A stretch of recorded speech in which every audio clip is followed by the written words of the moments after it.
Ulrika Jonsson, 55, has been no stranger to dating footballers, but she's now made it clear that Strictly's Tony Adams is one conquest she never attempted to make.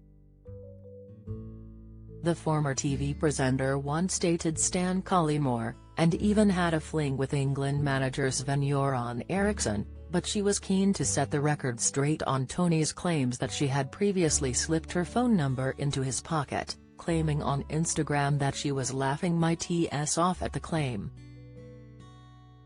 Tony, 56, in recently unearthed quotes from his book, insisted that he had resisted her advances as he was more interested in supermodel Caprice Bure, whose presence on his arm had made him feel like a king. However, an astonished Ulrika firmly denied his claims, stating that there wasn't an ounce of truth in it.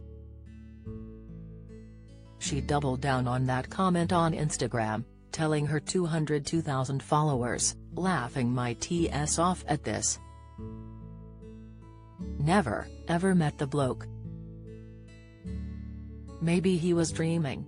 Yet the Arsenal legend claims the pair first exchanged words when they were on an ITV chat show together, along with Caprice, who he went on to date. Tony made the suggestion about Ulrika in his autobiography, Sober, writing that had been on a chat show led by former Arsenal teammate Ian Wright at the time.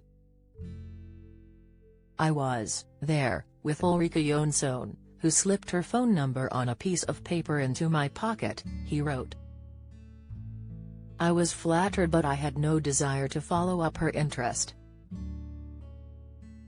I was more interested in Caprice, who was Ian's sidekick on the show and who made it plain she was attracted to me."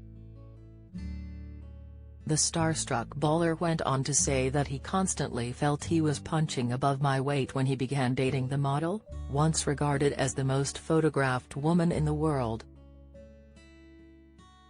He added, "I have to say, I felt like a king in the company of this beautiful woman." However, Tony insisted that over time, they lost their emotional connection and the honest, sincere woman had first met had become lost behind the facade. Accusing her of a game-playing act, he continued that he knew it had been right to call time on the relationship in the end. "Sex can be such a drug and could have kept me in the relationship," he acknowledged, before adding that it was right to move on. Ulrika has insisted that she had never so much as met Tony, let alone been rejected by him. However, she did recently admit in one of her Sun columns that she had always been partial to a bit of Tony Adams.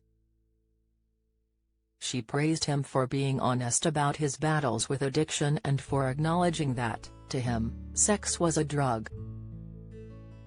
Ulrika, a former model herself, continued that his ability to speak frankly about his troubles had transformed himself from a hardman of football to an honest, vulnerable giant. For many sufferers, the effects of an addiction to sex are not often about enjoyment or satisfaction but have a serious, and sometimes very dangerous, effect on their mental and physical well-being, she wrote. Still, it's good to hear a man open up about his frailties and shortcomings. Tony is now teetotal after his alcohol habit led him to blackout while in intensive care at one time. He also set up a charity called Sporting Chance back in 2000 to help those suffering with their own alcohol struggles, and he now has his eye on the Glitterball trophy alongside Katya Jones.